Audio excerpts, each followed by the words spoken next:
Holy Jesus, is that loud. Woo.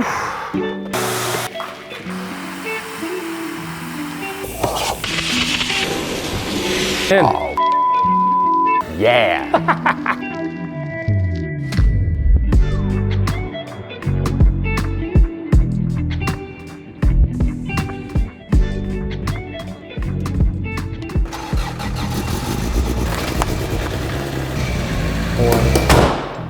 What's up, dude? Good to see you. How you been?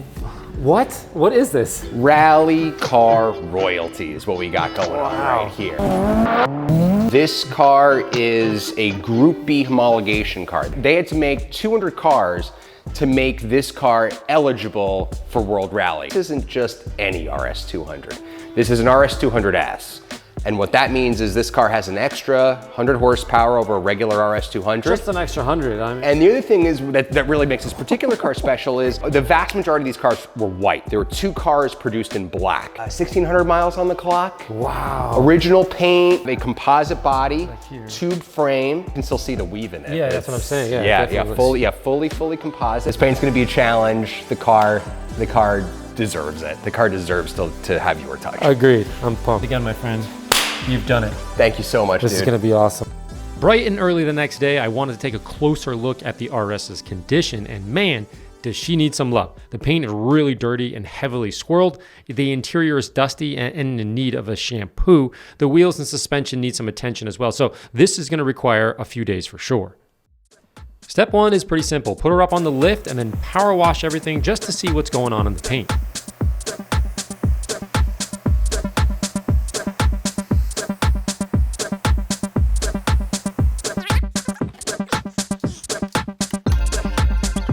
That feels really secure, so we're good. Wow. Clearly, with all the dirt and the bugs, this is no garage queen for sure. So the wheels need to come off for some heavy cleaning. They can be done much easier that way. While I was doing that, Renan worked on pre-rinsing everything else. Next, Renan added foam and boost to the foamer and soaked the undercarriage, and we scrubbed with 2-tier wheel brushes, scrub brushes, and of course wheel woolies.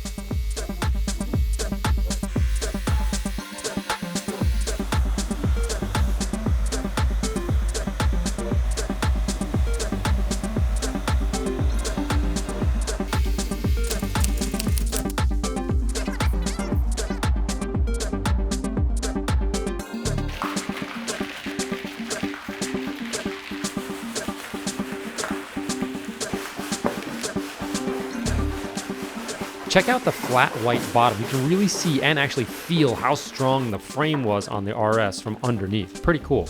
Right in the ear. After the rinse, I used the Master Blaster instead of compressed air because the original white gloss paint was flaking off, and compressed air will only exacerbate the delamination of the paint. As I mentioned last week, use promo code AMMO at metrovac.com to receive 10% off, which on the Master Blaster can be up to $50 discount or more, depending which version works best for you. So take advantage by going factory direct and using the AMMO code. Next, I foamed the top areas of the clamshells and then scrubbed everything underneath. Now, in hindsight, I would have started here, then worked the undercarriage next, but it was all good. It was just a little bit of extra drying, not a big deal. Not every day I have clamshells on the front and the back of the car, so this was a little out of order.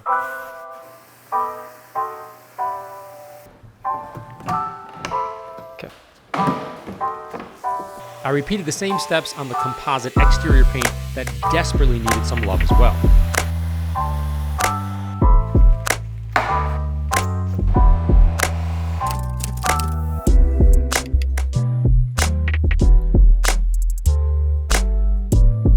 And another one.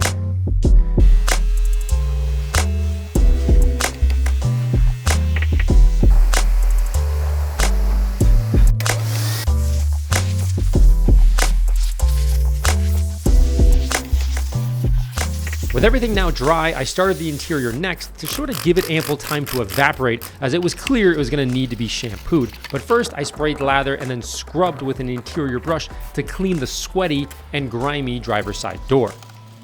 I'm guessing when you're driving 100 miles an hour plus through the woods, you tend to sweat a bit, as you can see here. Same thing on the rest of the interior plastics and vinyl. I also noticed that everything else aside from the door was covered in this greasy film as well. I'm not exactly sure what that was all about, but it needed to go either way. Same thing on the fire extinguisher. It just had this goop everywhere.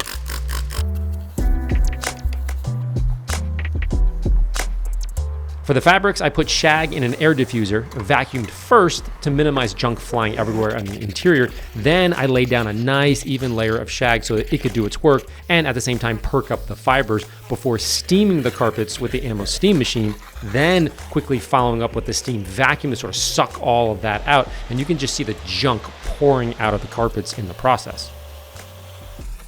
If you're wondering, I couldn't take the carpets out because they are actually glued to the floor. Even though they look like carpet mats, they're not. Must be a homologation thing, I have no idea. If you have a guess, leave a comment below because that was a little weird to me. When I steam vac the seats, the stuff that came out was slightly yellow, and my guess, based on how much sweat stains were on the door, is this is actually body sweat in the cloth inserts. Super gross. Afterwards, the murky water that came out of the reservoir smelled like body odor. In this case, the O did not stay with the B, so the steam vacuum to the rescue here. With the interior now drying, I focused on the composite body in black. Now, if you watched last week's video on the super rare GMC Cyclone with 278 miles on it, you remember that it had incredibly thin paint that was also at the same time very soft. A bit of a nightmare to polish for sure.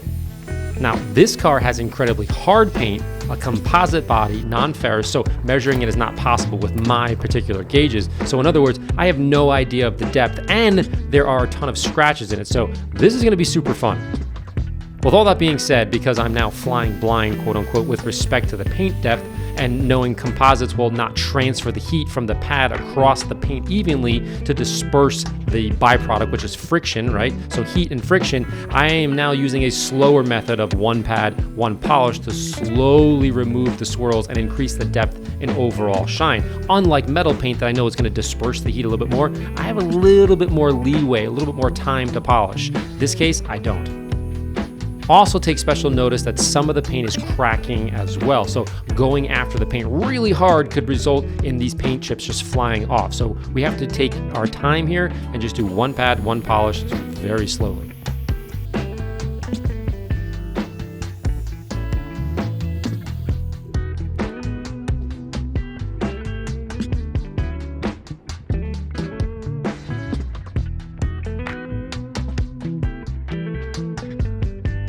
Bright and early the next day, with the paint now looking 1,000 times better, I quickly wiped on a 50/50 ISO mixture to remove any dust or light oils before installing Reflex Pro coating.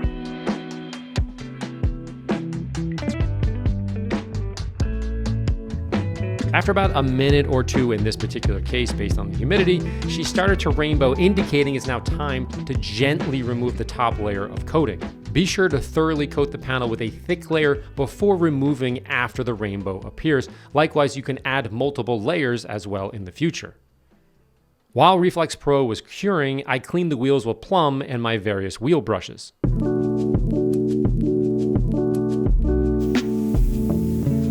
Afterwards, I dried them and then applied Gillette Pro wheel coating, which is thicker and less flexible than the Reflex Pro is for paint.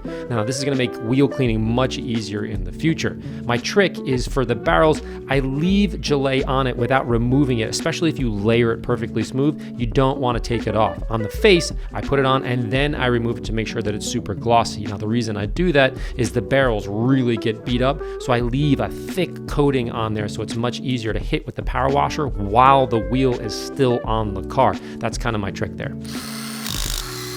Next, I reinstalled the wheels, added mud tire dressing to the rubber, cleaned the windows with Obey and a squeegee, and then reinstalled the license plate. And for the final touch, I applied the new ammo detail sticker on the driver's side door jamb. Now, this is being done to show the car was actually detailed in the ammo studio. I'll show you where and how to make your own for your own detailing business in the new Ammo Trading Academy Pro Series that's coming out very soon. Again, sign up on the website to find out when and, more importantly, where the training will take place in the future. The only thing left to do now is to show Matt the car. Hey, there he is. What's up, man? Come on in. Oh, yeah. All right, all right. This is a transformation, man. How Crazy, much, right? hold on, how much paint are you in right now? I'm in a lot of pain. This was a solid almost 10 hours of polishing. The paint is rock hard on this. This car it's so low mile, it's so preserved, but I think that it literally was just never clean. Yeah. Like it was never, I wouldn't be shocked if this car's like never been polished. So you might have actually been the first guy to ever polish this car. Smells nice, looks fresh and clean. Like all of this area, and over there you could tell somebody was sweating hardcore in here. Like you could see, like when I cleaned all the sweat and the yellow came out. If you have a car like this, would you not be sweating a little bit? You know? Totally. You got to sweat this car. Yeah. You got to sweat this car. Underneath, you know, cleaner than it was before. Here we go. Ah. So definitely clean. The wheels came out really nice, but the paint, I mean, that is what I call oil slick black. That is deep, rich. That's what I wanted to paint my Porsche. Bentley makes they call it black. Okay. Triple black. So there's like 50 different versions of black, believe it or not. There's white black, there's blue black.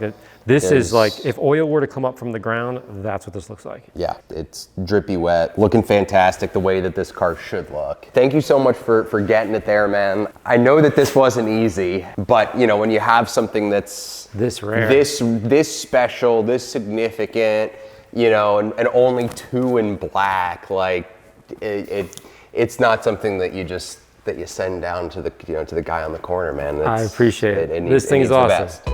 As always, guys, thanks for watching, and please subscribe to check out the detailing of not 1, but 2 Lamborghini Countaches coming up very soon. See you next time.